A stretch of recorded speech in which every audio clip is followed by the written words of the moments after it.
Hello viewers, কেমন আছেন সবাই? আশা করি সবাই ভালো আছেন। সমাহার ইনফোর আরেকটি পর্বে আপনাদেরকে স্বাগতম। সমাহার ইনফোর আজকের আলোচনার বিষয় যশোর বিমানবন্দর। চলুন জেনে নিই যশোর বিমানবন্দর সম্পর্কে বিভিন্ন তথ্য। যশোর বিমানবন্দর বাংলাদেশের দক্ষিণ পশ্চিম অঞ্চলের অন্যতম প্রধান বিমানবন্দর। যশোর শহরের প্রাণকেন্দ্র থেকে মাত্র 7 কিলোমিটার দূরে অবস্থিত এই বিমানবন্দরটি অভ্যন্তরীণ ফ্লাইট পরিচালনার মাধ্যমে গুরুত্বপূর্ণ পরিবহন সংযোগ হিসেবে কাজ করছে। এটি বাংলাদেশের বেসামরিক বিমান চলাচল কর্তৃপক্ষ সিএএবি দ্বারা পরিচালিত ও রক্ষণাবেক্ষিত হয় এবং বাংলাদেশের বিমান বাহিনী ঘাঁটি বীরশ্রেষ্ঠ মতিউর রহমানের অংশ হিসেবে ব্যবহৃত হয়। চলুন জেনে নিই যশোর বিমানবন্দরের ইতিহাস সম্বন্ধে। 1942 সালের দ্বিতীয় বিশ্বযুদ্ধের সময় ব্রিটিশরা সামরিক ঘাঁটি হিসেবে যশোর বিমানবন্দরের ভিত্তিপ্রস্তর স্থাপন করে। এরপর পাকিস্তানি আমলে এবং পরে বাংলাদেশ স্বাধীনতার পর এটি একটি পূর্ণাঙ্গ বেসামরিক বিমানবন্দর হিসেবে যাত্রা শুরু করে।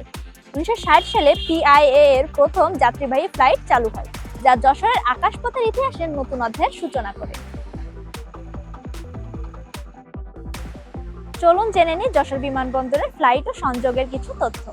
বর্তমানে যশোর বিমানবন্দর থেকে ঢাকা, চট্টগ্রাম ও কক্সবাজারের অভ্যন্তরীণ রুটে নিয়মিত ফ্লাইট পরিচালিত হয়। বিমান বাংলাদেশ এয়ারলাইন্স, নোভো এয়ার ও ইউএসএ বাংলা এয়ারলাইন্স এই রুটগুলোতে যাত্রী পরিবহন করে থাকে। যশোর ঢাকা রুটটি সবচেয়ে ব্যস্ত, যেখানে প্রতিদিন একাধিক ফ্লাইট পরিচালিত হয়। চলুন জেনে আসি যশোর বিমানবন্দরের সুবিধা ও আধুনিকরণের কিছু তথ্য।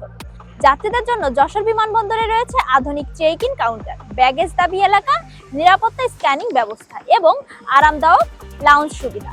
এছাড়াও ক্যাফেটেরিয়া ও পার্কিং সুবিধাও রয়েছে। সাম্প্রতিক বছরগুলোতে যাত্রী সংখ্যা বৃদ্ধির কারণে এই বিমানবন্দর আধুনিকরণের আওতায় এসেছে।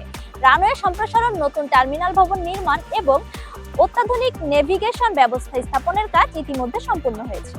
চলুন জেনে নিই যশোর বিমানবন্দর যশোর শহরের জন্য কি গুরুত্ব বহন করছে।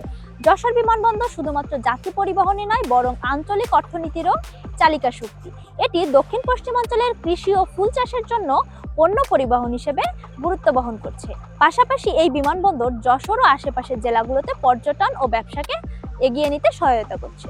শেষ কথা হলো, বাংলাদেশের দক্ষিণ পশ্চিম অঞ্চলে উন্নয়নে যশোর বিমানবন্দর একটি গুরুত্বপূর্ণ অংশ।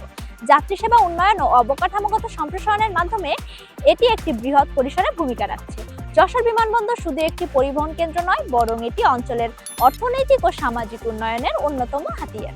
আশা করি সমাহার ইনফোর আজকের পর্বটি আপনাদের কাছে ভালো লেগেছে। এরকম তথ্যভিত্তিক ভিডিও পেতে অবশ্যই সমাহার ইনফো চ্যানেলটি সাবস্ক্রাইব করে রাখবেন। সেই পর্যন্ত সবাই সুস্থ থাকবেন, ভালো থাকবেন। খোদা হাফেজ।